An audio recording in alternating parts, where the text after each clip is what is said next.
나는 색을 다루던 사람이다.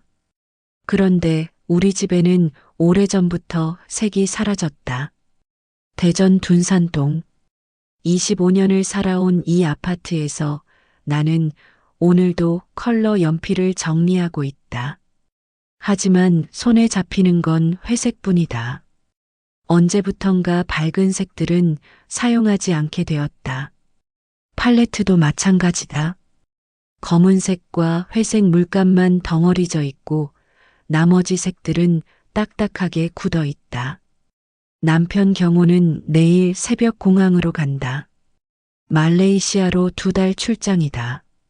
집에 있어도 우리의 대화는 최소한이다. 밥 먹었냐? 일찍 들어가라.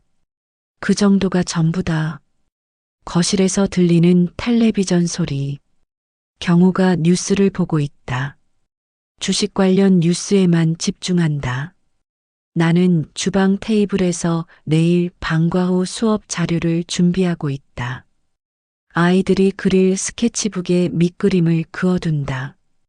간단한 집 모양이다. 지붕과 벽과 창문. 아이들은 여기에 어떤 색을 칠할까? 리모컨을 누르는 소리가 시계 초침과 겹친다. 딸깍, 딸깍. 경호는 채널을 돌리면서 혀를 찬다. 볼 게 없다는 뜻이다. 밤 10시 40분. 평소보다 일찍 잠자리에 들어야겠다고 생각하던 순간이었다. 거실 조명이 툭 하고 꺼졌다. 갑작스럽게 집 전체가 암흑에 휩싸였다. 정전인가? 경호가 중얼거렸다.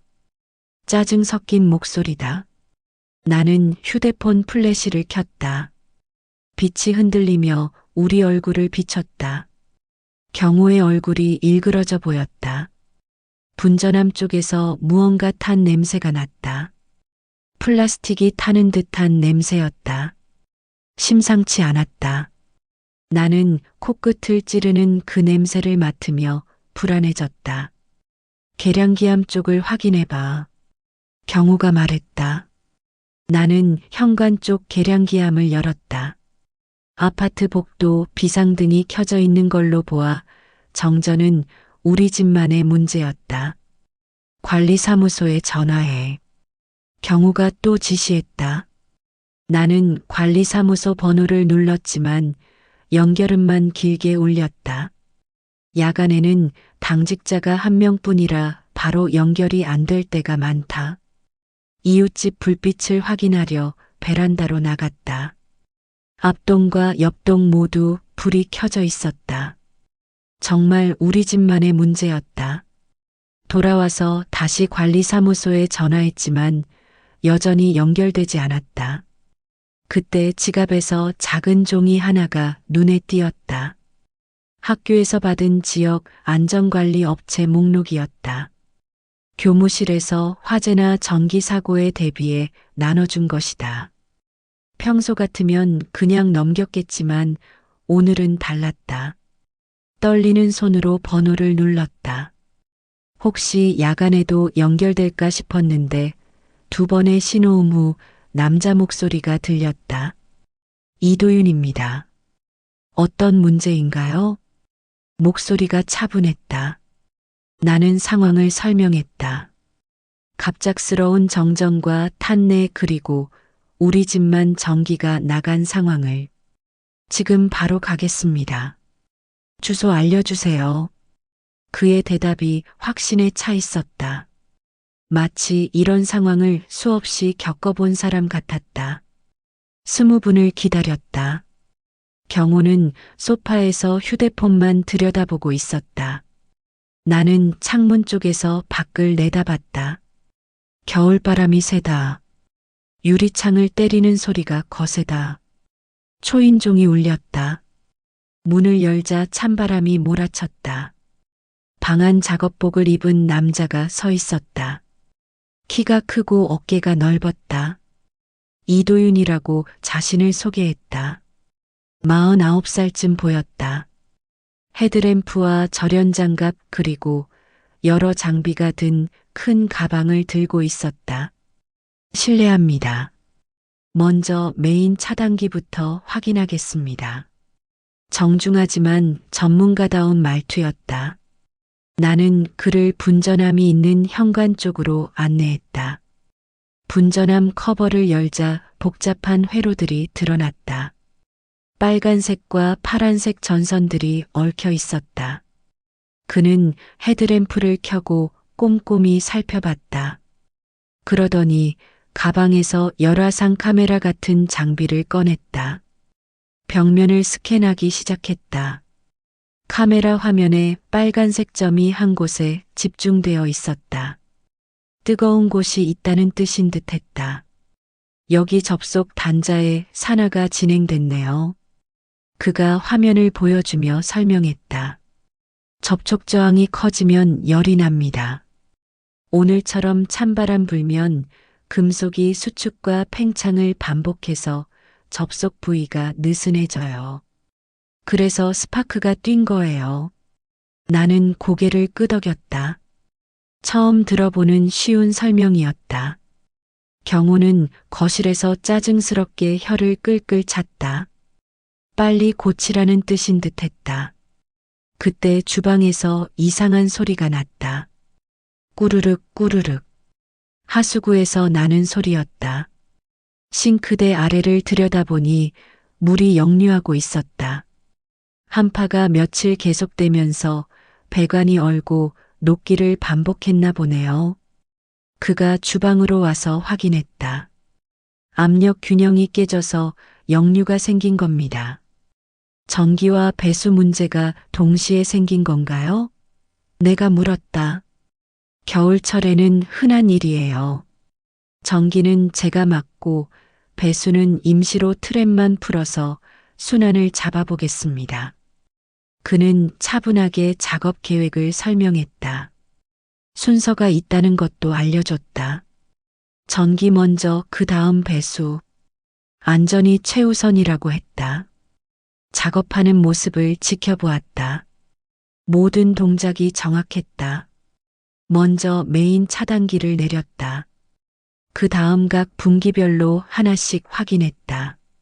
산화된 단자를 사포로 정리했다. 녹이 쓴 부분을 깨끗하게 갈아냈다.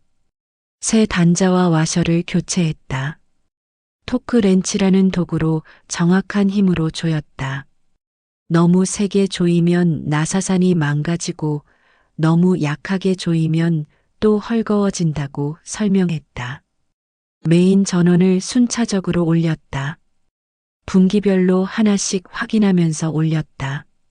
잔류 전류 측정기라는 장비를 전선에 끼워서 누전이 없는지 확인했다. 싱크합으로 넘어갔다. 트랩이라는 유자 모양 배관을 분리했다. 안에 얼음 조각들과 이물질들이 끼어 있었다. 깨끗하게 세척하고 다시 조립했다. 임시 가열기를 사용해서 얼음마개를 녹였다. 모든 과정이 순서대로 진행되었다. 하나의 의식처럼 느껴졌다. 각각의 과정에는 이유가 있었고 순서에는 의미가 있었다. 1시간 정도 지났을까? 불이 다시 켜졌다. 거실 조명이 환하게 켜지면서 집안이 밝아졌다. 주방 싱크에서도 물이 정상적으로 빠지기 시작했다. 오늘은 임시복구입니다. 그가 명함을 건네며 말했다. 내일 낮에 원인 구간을 완전히 교체하시는 걸 추천해요. 근본적인 해결이 필요합니다. 명함을 받아들었다. 깨끗한 글씨로 이름과 연락처가 인쇄되어 있었다. 전기안전관리사 이도윤. 그 밑에 작은 글씨로 안전이 최우선입니다라고 적혀 있었다. 차를 끓일까요? 내가 물었다. 고맙습니다. 그가 정중히 대답했다. 우리는 주방 테이블에 앉았다. 나는 따뜻한 녹차를 내왔다. 그는 작업복을 벗고 단정한 셔츠 차림이 되었다. 생각보다 단아한 인상이었다. 이런 일이 자주 있나요? 내가 물었다. 겨울철에는 늘어나죠. 그가 컵을 들며 대답했다. 난방비 아끼려고 온도를 너무 낮춰서 배관이 얼기도 하고 전기 사용량이 급증해서 과부하가 걸리기도 해요. 그러다가 갑자기 개인적인 이야기를 꺼냈다. 배우자 떠난 지 7년이에요. 겨울밤이 특히 길죠. 나는 흩어진 그림 도안을 정리하며 대답했다. 이 밤이 길었을 텐데 덕분에 불이 다시 켜졌어요. 그의 표정이 부드러워졌다. 불보다 먼저 사람이 안전해야 켤 수 있죠. 경호는 여전히 거실에서 휴대폰만 보고 있었다. 고맙다는 인사도 없이. 나는 괜히 미안했다. 설명은 기술이 아니라 마음의 온도였다. 나는 오랜만에 알아듣는 말을 들었다. 전기회로의 원리를 쉬운 말로 풀어서 설명해주는 사람. 안전의 중요성을 강조하면서도 위압적이지 않은 사람.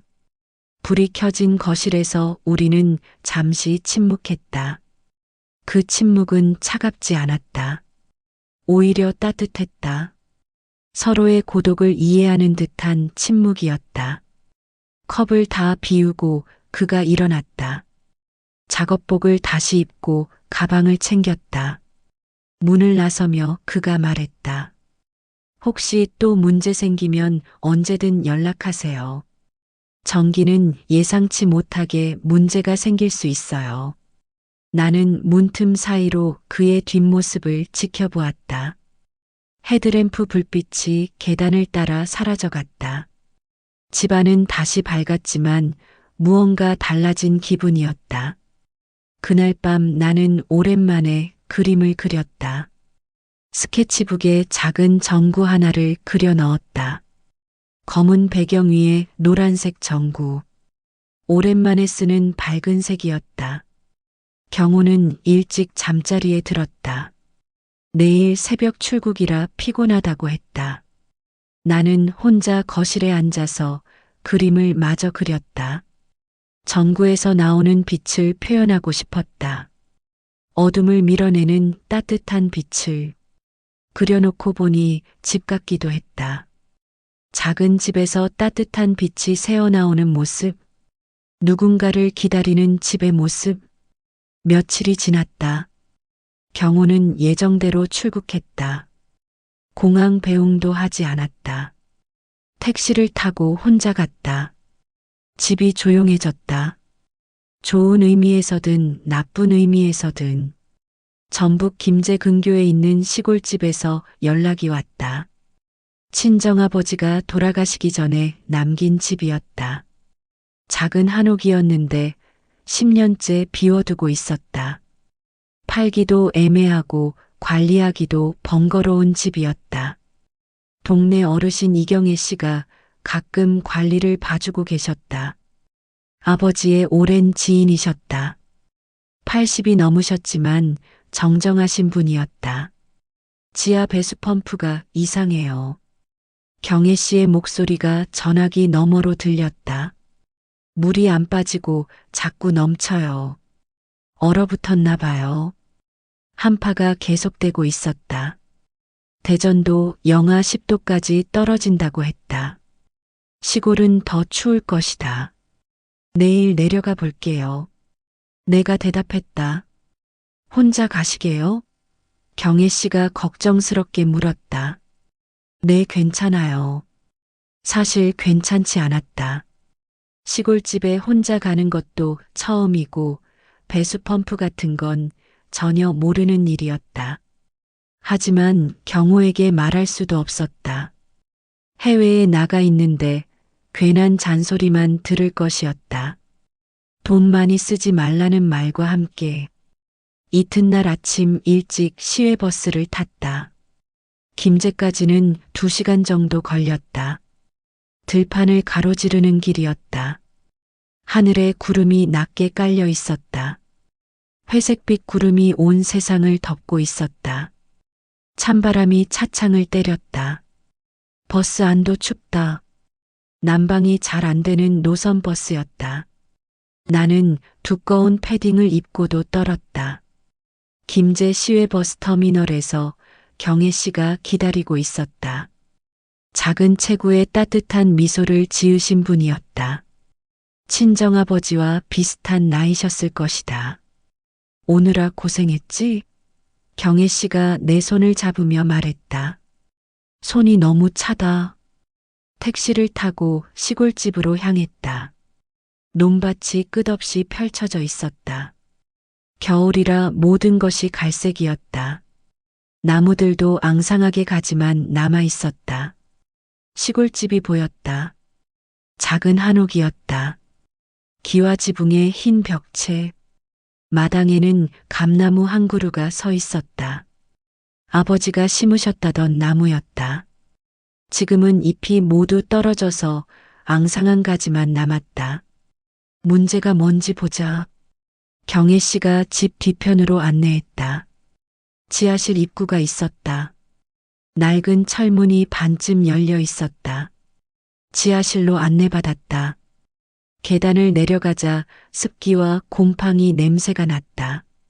손전등 불빛을 비춰보니 바닥에 물이 고여 있었다. 배수펌프가 물에 완전히 잠겨 있었다. 더 심각한 건 전기였다. 누수로 콘센트까지 젖어 있었다. 물과 전기가 함께 있으면 위험하다는 건 상식으로도 안다. 나는 전원을 끄려다 멈췄다. 며칠 전 도윤이 했던 말이 떠올랐다. 젖은 손으로 전기 만지지 마세요. 손이 젖어 있지는 않았지만 주변이 너무 습했다. 그리고 나는 전기에 대해 아는 게 거의 없었다. 함부로 건드렸다가 사고라도 나면 어쩌지.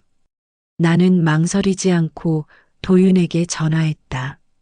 저예요. 김민서입니다. 며칠 전에 우리 집 정전 때 도와주신, 기억해요. 무슨 일인가요? 시골집인데 지하 배수 펌프가 침수됐어요. 콘센트도 젖었고 전기가 위험할 것 같은데 어떻게 해야 할까요? 움직이지 말고 기다리세요. 주소 알려주시면 1시간 반 정도면 도착해요. 먼 곳인데 와주실 수 있나요? 안전 문제예요. 당연히 가야죠. 전화를 끊고 경혜 씨께 상황을 설명했다. 전문가가 온다고 하니 안심하시는 표정이었다. 집안에서 기다렸다. 아버지가 쓰시던 방이 그대로 남아 있었다. 오래된 서책들과 붓들, 먼지가 수북이 쌓여 있었다. 10년 동안 아무도 손대지 않은 공간이었다. 창문 너머로 들판이 보였다. 겨울 들판은 참 쓸쓸했다. 바람 소리만 들렸다. 나무들이 바람에 흔들리며 스산한 소리를 냈다. 경혜 씨가 따뜻한 차를 끓여주셨다. 어디서 구해오셨는지 과자도 함께 내왔다. 우리는 아버지 이야기를 했다.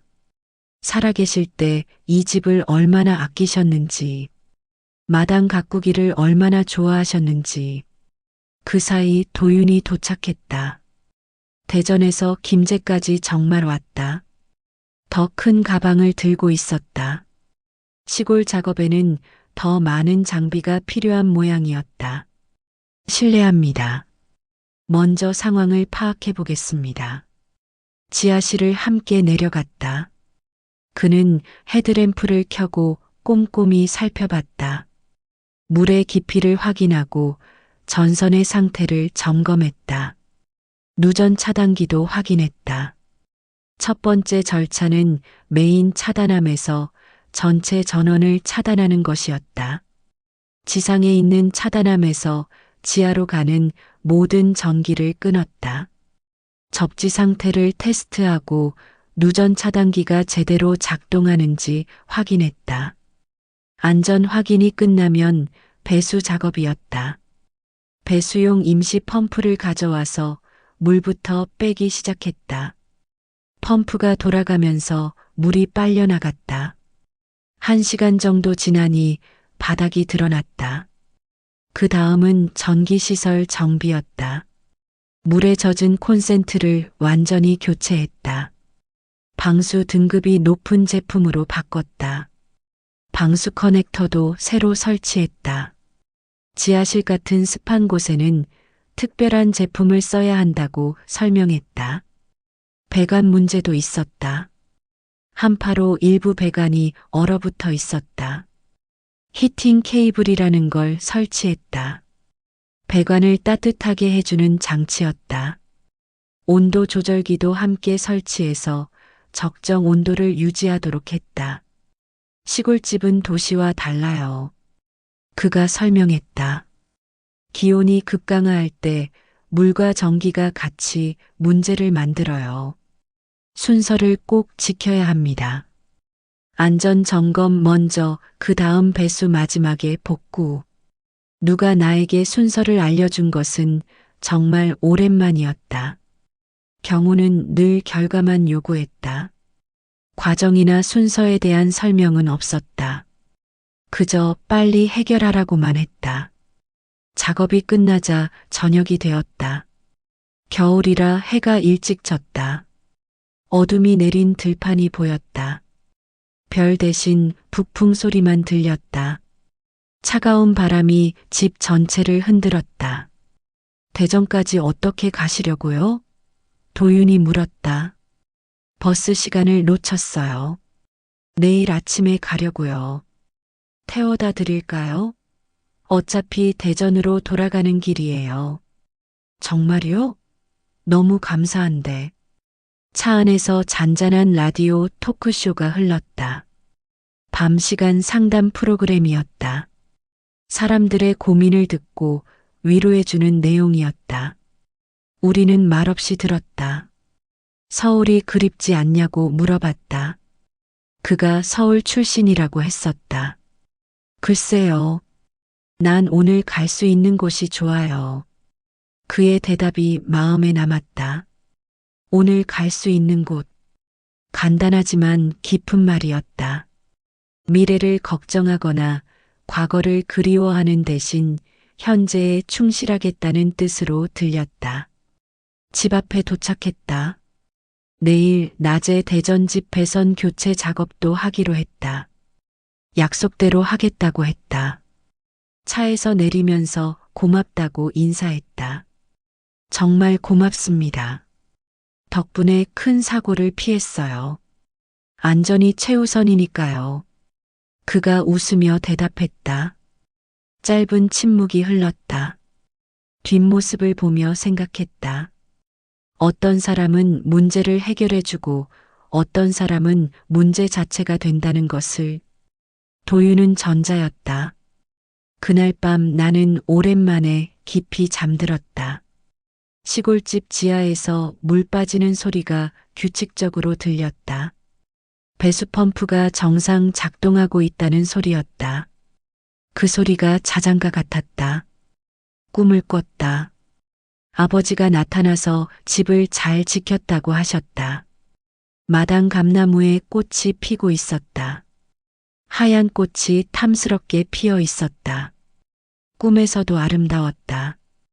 이튿날 도윤이 팀과 함께 왔다. 대전집 배선 교체 작업이었다.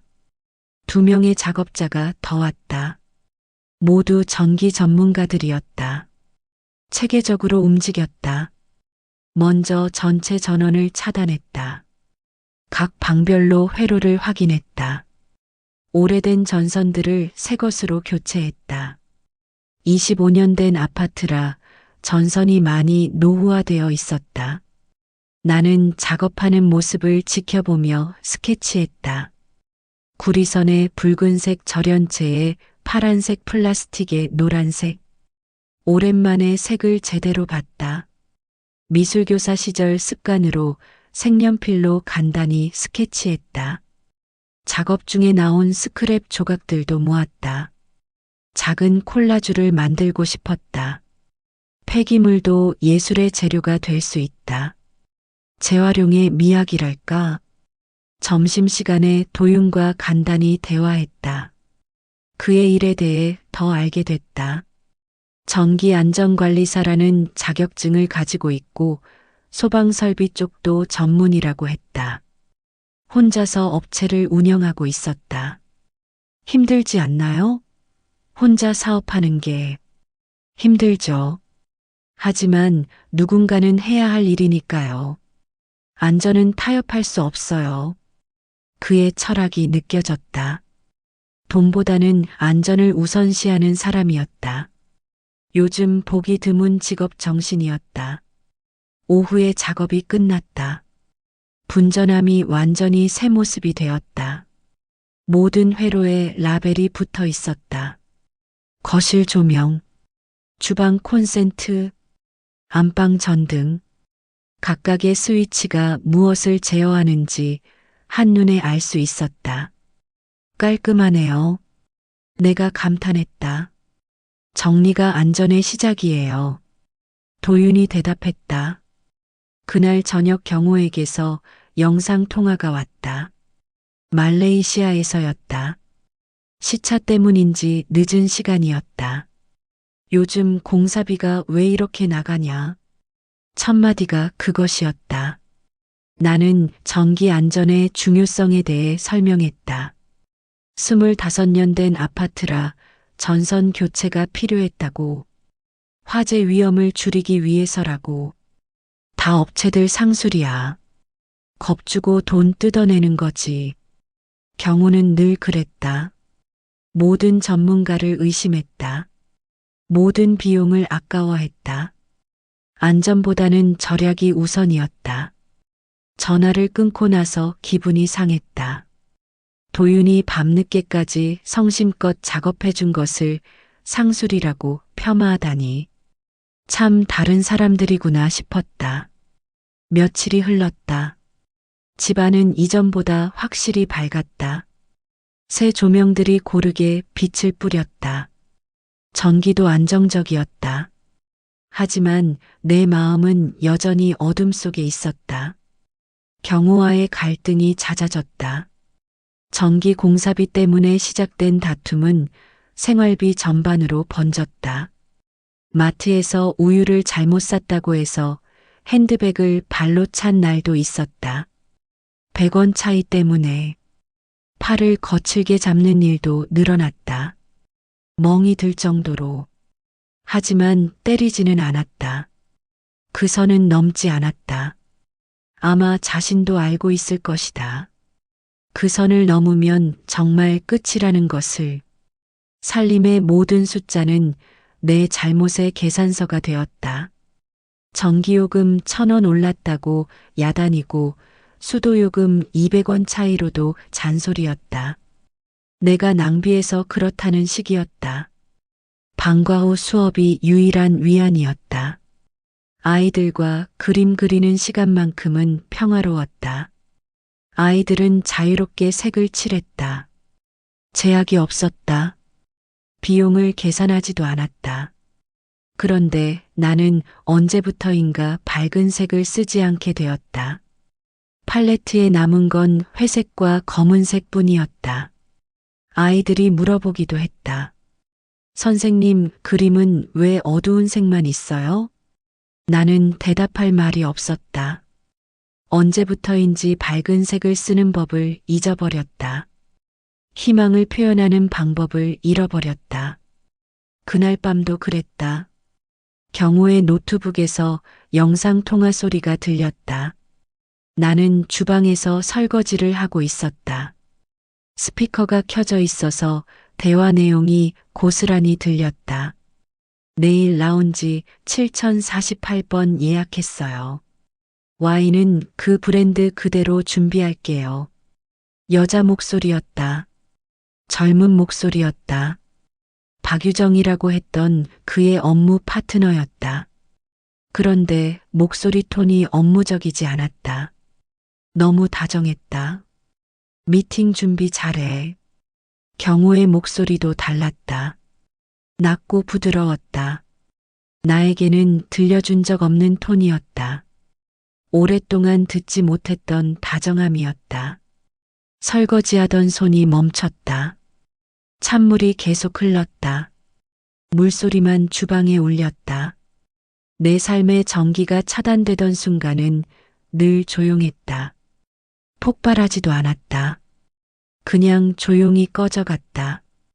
이틀 후 경호가 귀국했다. 평소보다 기분이 좋아 보였다. 선물도 사왔다. 말레이시아 초콜릿이었다. 오래간만에 받는 선물이었지만 기쁘지 않았다. 나는 비용 명세서를 테이블에 두었다고 말했다. 전기공사 관련 영수증들이었다. 투명하게 공개하고 싶었다. 또 이런 걸로 잔소리야? 경호가 테이블을 밀치며 소리쳤다. 서류들이 바닥에 흩어졌다. 그때 나는 처음으로 녹음 버튼을 눌렀다. 휴대폰의 녹음 앱을 실행했다. 떨리는 손으로 화면을 터치했다. 녹음이 시작됐다. 왜 이렇게 예민해져? 내가 조용히 물었다. 예민한 게 아니라 답답한 거야. 돈도 없으면서 이것저것 고치고. 돈이 생명보다 중요해? 생명이 뭐?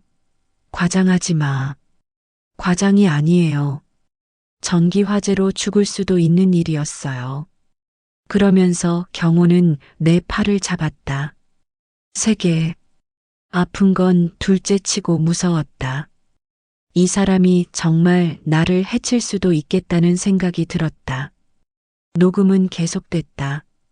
모든 대화가 기록되고 있었다. 나중에 들어보니 경호의 목소리는 점점 거칠어졌고 내 목소리는 점점 작아졌다. 그날부터 증거를 모으기 시작했다. 대화 녹취만이 아니었다. 결제 내역도 캡처했다. 문자 메시지도 저장했다. 혹시 모르니까 법률 상담 전화번호를 찾았다. 무료 상담이 있었다. 용기를 내서 전화해봤다. 이런 경우 이혼 사유가 될 수 있나요? 정서적 학대와 경제적 통제가 충분합니다. 상담사가 확신 있게 대답했다. 혼인 관계를 지속하기 어려운 정도의 정신적 고통을 주고 있네요. 정서적 학대라는 말이 새로웠다. 맞고 살아야 학대인 줄 알았다. 하지만 정신적 고통도 학대였다. 모욕과 통제도 폭력이었다. 상담사는 차근차근 설명해 주었다. 마치 도윤이 전기 회로를 설명하듯이 법적 절차와 필요한 증거들을, 재산 분할과 위자료에 대해서도. 하지만 나는 도윤에게 이 일을 말하지 않았다. 누군가에게 의존하고 싶지 않았다. 정서적 의존까지 경계해야 했다. 내 문제는 내가 해결해야 했다. 나는 누군가의 보호 없이도 내 집에 스위치를 올릴 수 있어야 했다. 그 무렵 방과 후 미술 수업에서 한 아이가 물었다. 선생님, 그림에는 왜 어두운 색만 있어요? 나는 내 팔레트를 내려다봤다. 정말 회색과 검은색 뿐이었다. 밝은 색들은 모두 굳어 있었다. 언제부터인지 밝은 색을 쓰는 법을 잊어버렸다. 아이들은 다르게 그렸다. 노란색과 주황색으로 태양을 그렸다. 파란색과 초록색으로 하늘과 나무를 칠했다. 분홍색과 보라색으로 꽃을 그렸다. 그들의 그림에는 온 세상의 색이 있었다. 나는 그 색들을 보며 생각했다. 언젠가 나도 다시 밝은 색을 쓸 수 있을까? 희망을 그릴 수 있을까? 집에 돌아와 작업실 한 구석에 앉았다. 도윤이 교체해준 전선 스크랩들이 아직 상자에 남아 있었다. 구리의 붉은 빛이 형광등 아래서 반짝였다. 오래간만에 보는 아름다운 색이었다. 나는 그것들을 종이에 붙이기 시작했다. 콜라주를 만들었다. 전선 조각들로 작은 회로도를 그렸다. 선들이 서로 연결되어 있었다. 끊어진 곳은 없었다.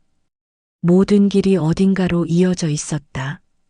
전기가 흐르는 길이 있었다. 내 삶에도 그런 길이 있을까? 그날 밤 경호가 또다시 소리쳤다. 사소한 일 때문이었다. 리모컨이 어디 있냐는 것 때문에. 나는 더 이상 위축되지 않았다. 녹음기를 켜고 조용히 앉아 있었다. 그의 목소리가 기록되어 갔다.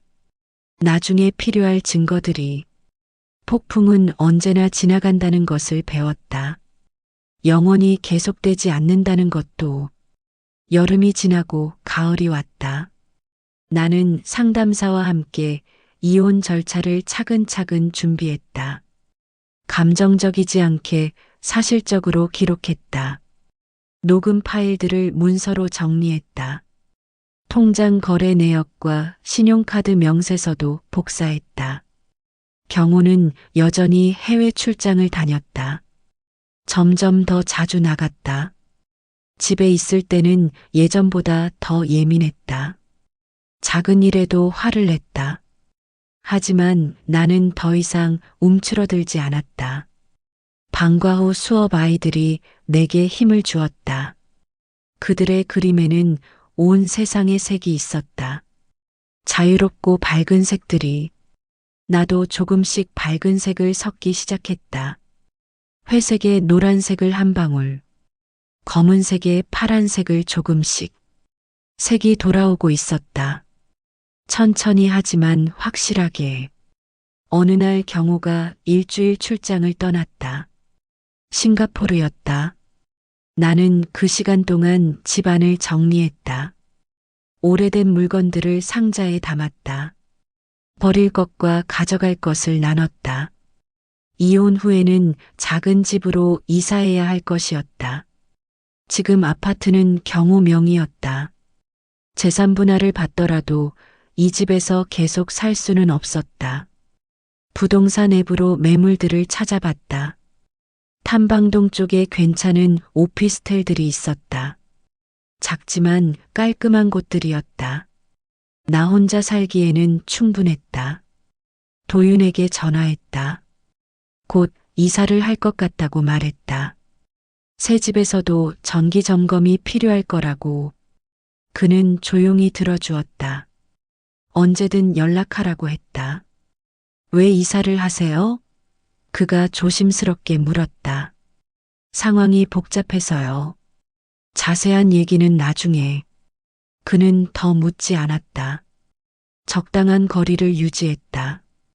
간섭하지 않았다. 그런 점이 고마웠다. 그날 밤 나는 오랜만에 그림을 그렸다.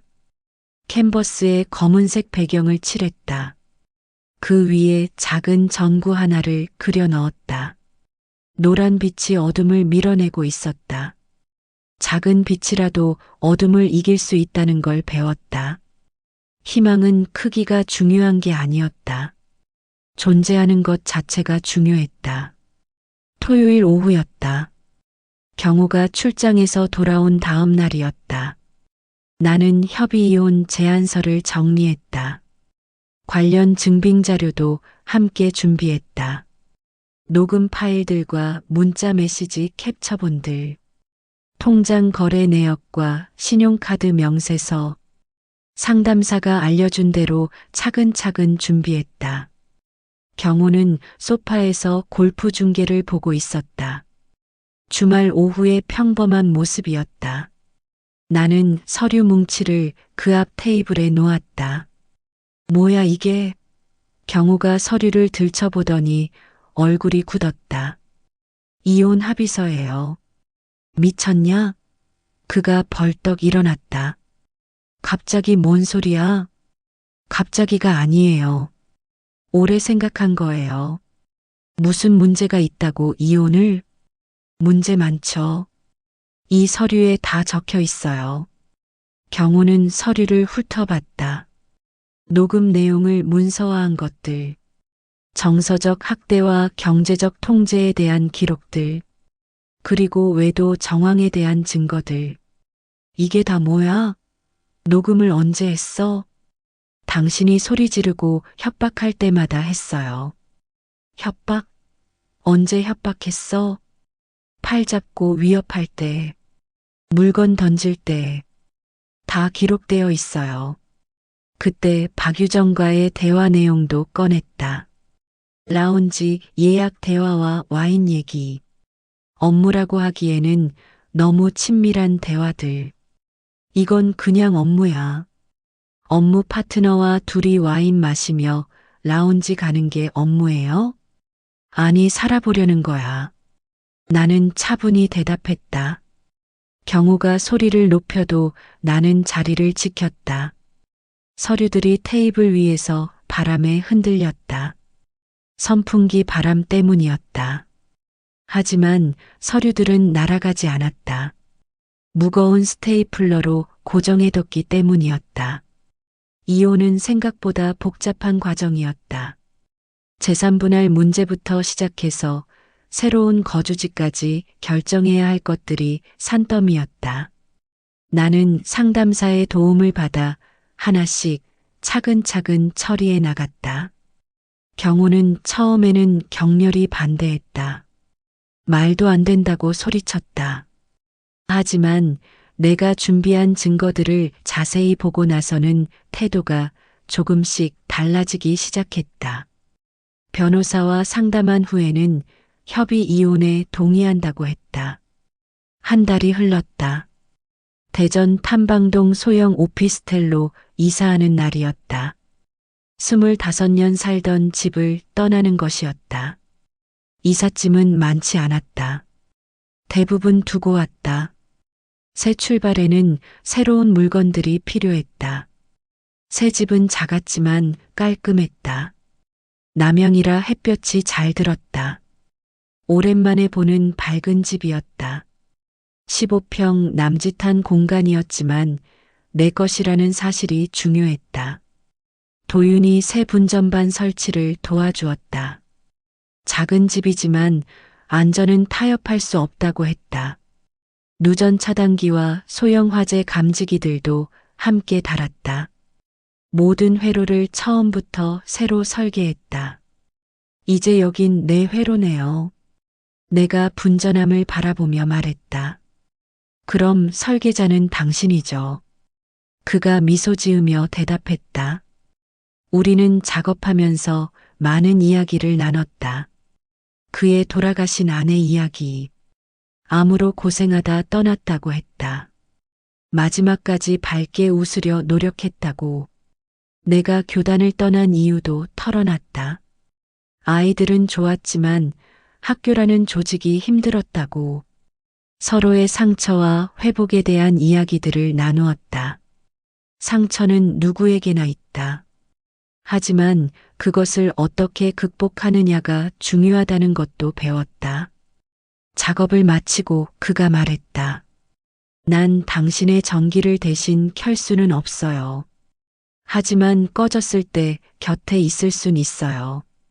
그러면 충분해요. 나는 진심으로 대답했다. 우리는 서로에게 기대지 않기로 했다.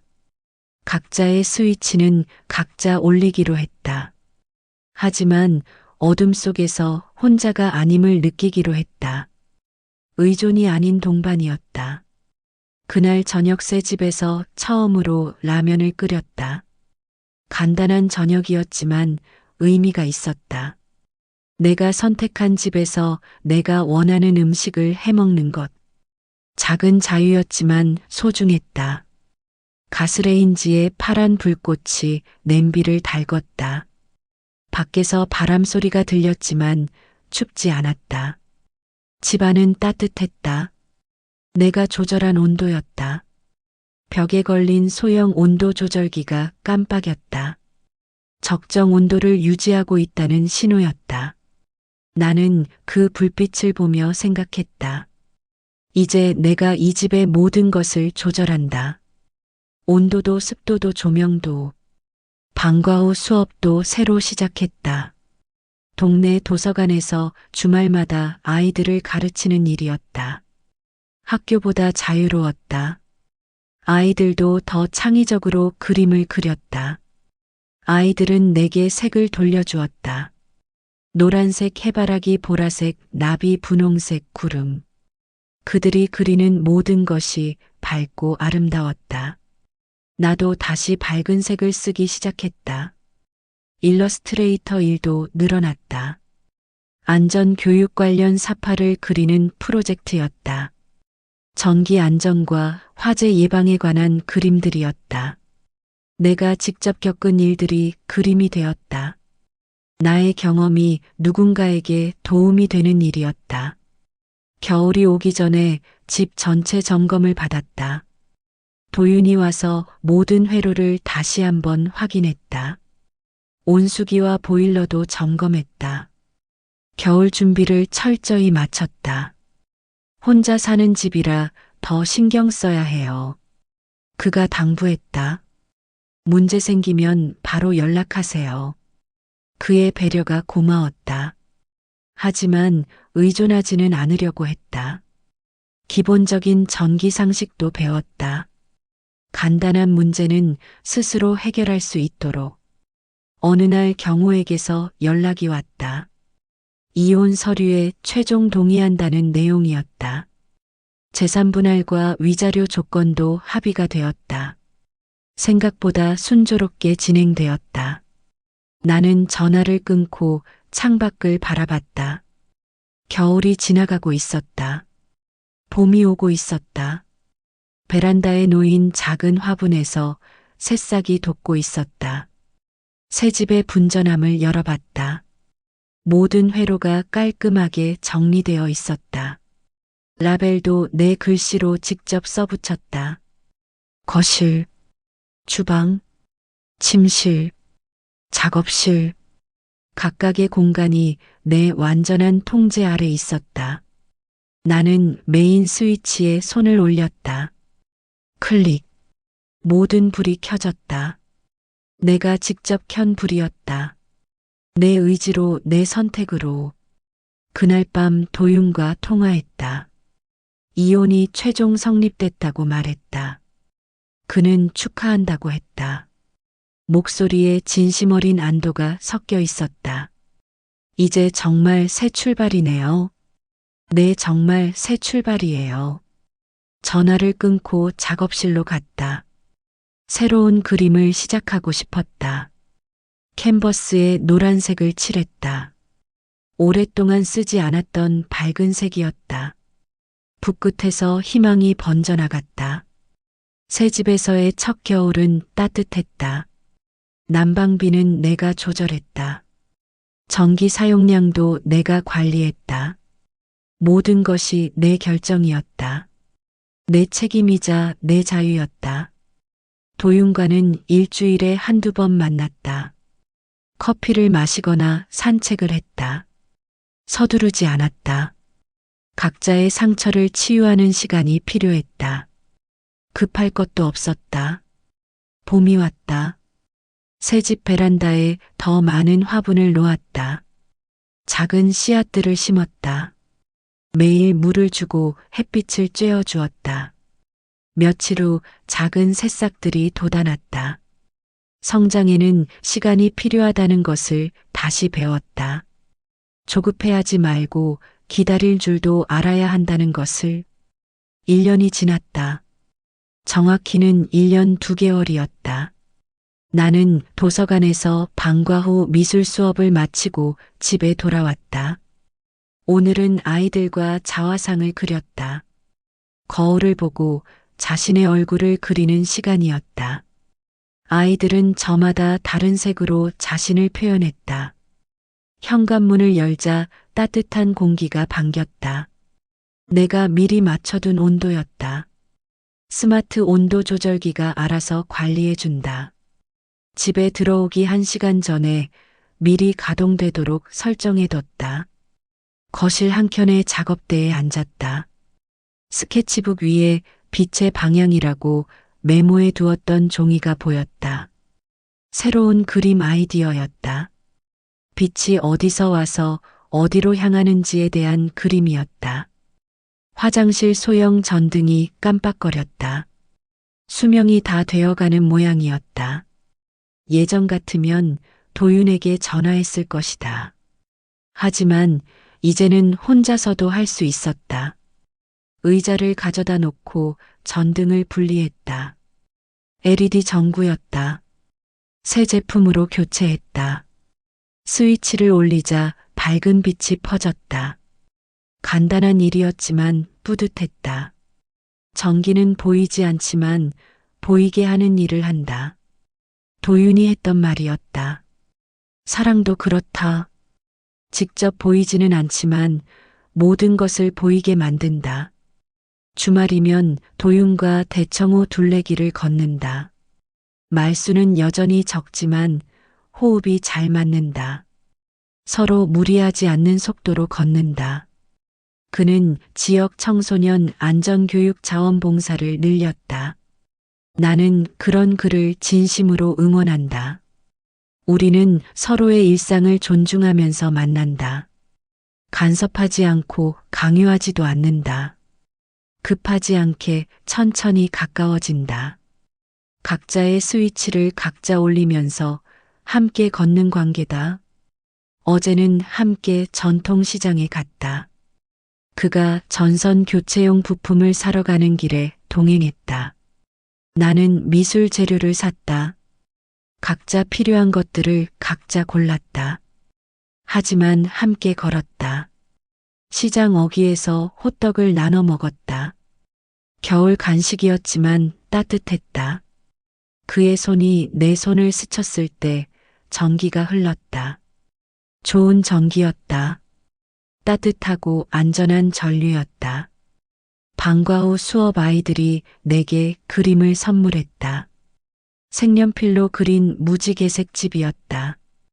굴뚝에서 하트 모양 연기가 나오고 있었다. 창문마다 노란 불빛이 켜져 있었다. 문 앞에는 웃고 있는 가족들이 서 있었다. 선생님 집도 이렇게 밝아요? 그림을 그린 아이가 물었다. 네, 아주 밝아요. 나는 웃으며 대답했다. 정말로 밝아요. 그림을 작업실 벽에 붙였다. 내가 그린 그림들 사이에서 아이의 그림이 유난히 밝게 빛났다. 나도 이제 그런 색을 자유롭게 쓸 수 있게 되었다. 저녁에 도윤에게서 문자가 왔다. 내일 새로 개업하는 동네 카페에 정기 점검을 간다고 했다. 사장님이 감사 인사로 직접 내린 커피를 대접한다고 했다. 나도 함께 가겠다고 답장했다. 일하는 그의 모습을 보고 싶었다. 누군가의 일상에 안전을 만들어주는 모습을. 그런 일을 하는 사람과 함께 살아간다는 것이 자랑스러웠다. 밤이 되었다. 나는 작업실에서 새 그림을 그리고 있다. 회로도에서 영감을 받은 추상화다.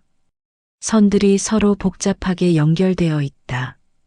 하지만 모든 연결에는 의미가 있다. 빨간색 구리선과 파란색 절연체, 노란색 접지선과 초록색 보호막, 흰색 중성선과 검은색 화선, 모든 색이 제자리에 있다. 모든 선이 올바른 방향으로 흐른다. 전류가 안전하게 흘러간다. 스위치를 올리는 사람 곁에는 불을 함께 지켜보는 사람이 있으면 좋겠다. 그렇게 생각하며 그림을 그린다. 창밖으로 대전의 야경이 보인다. 수많은 집들의 불빛이 반짝인다. 아파트와 빌딩과 단독주택들. 각각의 집에 각각의 이야기가 있다. 각각의 스위치가 있다. 각각의 사람들이 저마다의 불을 켜며 살아간다. 나는 붓을 들고 캔버스에 마지막 터치를 한다. 작은 전구 하나를 그려 넣는다. 그 전구에서 따뜻한 빛이 원형으로 퍼져나간다. 어둠을 밀어내며 조금씩 번져간다. 그림이 완성되었다. 제목은 새로운 회로다. 내 인생의 새로운 회로도다. 지금 이 순간에도 어딘가에서 누군가 어둠 속에 서 있을지 모른다. 나처럼 스위치를 찾지 못해 헤매고 있을지 모른다. 불이 나간 집에서 혼자 떨고 있을지 모른다. 그분들에게 말하고 싶다. 용기를 내라고. 도움을 요청하라고. 혼자가 아니라고. 혹시 나처럼 어둠 속에 멈춰 있는 분이 있다면 오늘 단 하나의 스위치만 올려보시길. 전기 스위치일 수도 있고, 전화번호일 수도 있고, 마음의 버튼일 수도 있다. 중요한 건 내가 올린다는 것이다. 내 의지로, 내 손으로, 내 선택으로. 누군가의 허락을 받을 필요도 없고, 눈치를 볼 필요도 없다. 불빛은 어둠을 이긴다. 작은 불빛이라도 어둠을 밀어낸다. 나는 그것을 몸소 배웠다. 25년간의 어둠을 1년 만에 밀어낸 경험이 있다. 때로는 혼자서도 스위치를 올릴 수 있다. 때로는 누군가의 도움이 필요하다. 둘 다 괜찮다. 전문가의 도움을 받는 것도 괜찮고, 주변 사람들에게 손을 내미는 것도 괜찮다. 중요한 건 포기하지 않는 것이다. 어둠에 익숙해져서는 안 된다. 불편함을 당연하게 받아들여서도 안 된다. 나는 58살에 새로운 삶을 시작했다. 늦지 않았다. 아니, 늦다는 것 자체가 편견이다. 언제든 새로 시작할 수 있다. 지금이 바로 그 시작점이다. 오늘도 나는 내 집에 스위치를 올린다. 거실 전등을 켠다. 작업실 조명을 켠다. 주방 불을 켠다. 현관등을 켠다. 하나씩 하나씩 내 공간에 빛을 채운다. 그리고 생각한다. 내일은 또 어떤 색을 써볼까? 내일은 또 어떤 그림을 그려볼까? 내일은 또 어떤 스위치를 올려볼까? 나는 색을 다루는 사람이다. 이제 우리 집에는 모든 색이 있다. 빨간색 사랑과 노란색 희망, 파란색 평안과 초록색 성장, 보라색 꿈과 주황색 용기, 그리고 모든 색을 품은 따뜻한 흰색빛. 도윤이 말했듯이 전기는 보이지 않지만 보이게 하는 일을 한다. 나의 새로운 삶도 그렇다. 보이지 않던 가능성들이 하나씩 보이기 시작한다. 희미했던 꿈들이 또렷해진다. 내일 아침에도 나는 스위치를 올릴 것이다. 새로운 하루의 시작을 알리는 불빛을 켤 것이다. 그리고 또 다른 누군가에게 희망의 빛이 되어주고 싶다. 방과 후 수업 아이들처럼 자유롭게 색을 쓰는 어른이 되고 싶다. 제약 없이 꿈을 그리는 사람이 되고 싶다. 나이는 숫자일 뿐이다. 어둠은 빛을 이길 수 없다. 아무리 깊은 어둠이라도 성냥 하나만 켜도 밀려난다. 촛불 하나만 있어도 방 전체가 밝아진다. 우리 모두에게는 그런 불빛이 있다. 내 안에도 있었다. 오랫동안 꺼져 있었을 뿐이다. 스위치를 올리는 법을 잊고 있었을 뿐이다. 하지만 다시 배웠다. 다시 켤 수 있게 되었다. 이 이야기를 듣고 있는 당신에게도 그런 빛이 있다. 지금은 꺼져 있을지 모르지만 분명히 있다. 포기하지 말고 찾아보길. 용기를 내서 스위치를 올려보길. 혼자서 할 수 있다면 혼자서, 도움이 필요하다면 도움을 요청해서. 방법은 중요하지 않다. 결과가 중요하다. 불이 켜지는 것이 중요하다. 나는 매일 감사하며 산다. 이 작은 집에서 자유롭게 숨 쉴 수 있음에, 내 마음대로 전등을 켜고 끌 수 있음에, 아무 눈치 보지 않고 그림을 그릴 수 있음에, 작은 자유들이 모여서 큰 행복이 된다는 것을 배웠다. 거창한 것들이 아니어도 충분히 행복할 수 있다는 것을. 이야기를 끝까지 들어주셔서 감사합니다. 구독과 좋아요는 이 채널의 불을 오래 켜두게 하는 힘이 됩니다. 여러분도 오늘 하루 작은 스위치 하나씩 올려가시길 바라며 다음 이야기로 또 찾아뵙겠습니다. 여러분 모두의 집에 따뜻한 불빛이 켜지기를 진심으로 바랍니다.